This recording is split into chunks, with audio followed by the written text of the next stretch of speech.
ತಿಪಟೂರು ತಾಲೂಕಿನ 26 ಪಂಚಾಯಿತಿಗಳನ್ನ ಬಿಜೆಪಿ ಬೆಂಬಲಿಗರು ಅಧಿಕಾರ ಹಿಡಿತಾರೆ. ಬಿಜೆಪಿಗೆ ಬೆಂಬಲವಾಗಿ ಕಾರ್ಯಕರ್ತನಾಗಿ ದುಡಿಯುತ್ತೇನೆ ಅಂತ ಬಿಜೆಪಿ ಮುಖಂಡ ಲೋಕೇಶ್ವರ್ ತಿಳಿಸಿದ್ದಾರೆ. ನಗರದಲ್ಲಿ ಸುದ್ದಿಗೋಷ್ಠಿಯಲ್ಲಿ ಅವರು ಮಾತನಾಡಿದ್ರು, ಸಾಕಷ್ಟು ವಿಚಾರವನ್ನ ತಿಳಿಸಿದರು.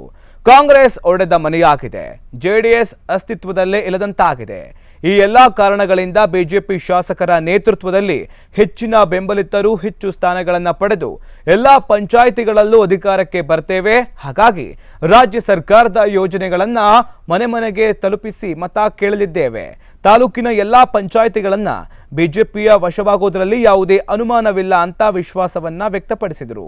ಸುದ್ದಿಗೋಷ್ಠಿಯಲ್ಲಿ ನಗರಸಭೆ ಉಪಾಧ್ಯಕ್ಷ ಗಣೇಶ್, ಸದಸ್ಯರಾದ ಭಾರತಿ, ಜಯರಾಮ್, ನಯೀಂ, ಮುನ್ನಾ, ಮುಖಂಡರಾದ ಧರಣೀಶ್, ರಾಜಶೇಖರ್, ಆಲದಹಳ್ಳಿ ಹರೀಶ್ ಉಪಸ್ಥಿತರಿದ್ದರು.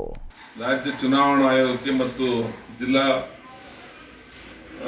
ಅಧಿಕಾರಿಗಳಿಗೆ ಮನವಿ ಏನಂದರೆ, ಏನು ಅದು ಈ ಒಂದು ಪ್ರಜಾಪ್ರಭುತ್ವ ವ್ಯವಸ್ಥೆಯಿಂದ ಹೊರಗುಳುತ್ತಿರ್ತಕ್ಕಂಥ ನಮ್ಮ ತಾಲೂಕಿನ ಈ ಒಂದು ಪಂಚಾಯತಿನ ಮತ್ತೆ ವಾಪಸ್ ತರೋ ಪ್ರಯತ್ನಕ್ಕೆ ಮುಂದಾಗಬೇಕಾಗಿದೆ.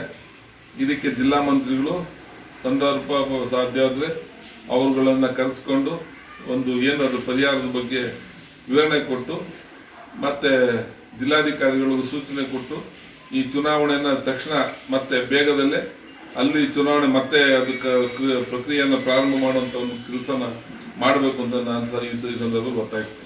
ತಾಲೂಕಿನ ಗ್ರಾಮ ಪಂಚಾಯತಿಗಳು ಚುನಾವಣೆಯಲ್ಲಿ ನಮ್ಮ ಎಲ್ಲ ಬೆಂಬಲಿಗರು ನಾವೇನು ಇವತ್ತು ಬಿಜೆಪಿಯ ಪರವಾಗಿ ಹೋರಾಟ ಮಾಡ್ತಾ ಇದ್ವಿ, ಆ ರೀತಿಯಲ್ಲೇ 26 ಪಂಚಾಯಿತಿಯನ್ನು ಈ ಬಾರಿ ಬಿಜೆಪಿಯ ಪಂಚಾಯಿತಿಗಳಾಗಿ ಮಾಡಬೇಕು ಅನ್ನೋದು ನಮ್ಮ ಒಂದು ತೀರ್ಮಾನ.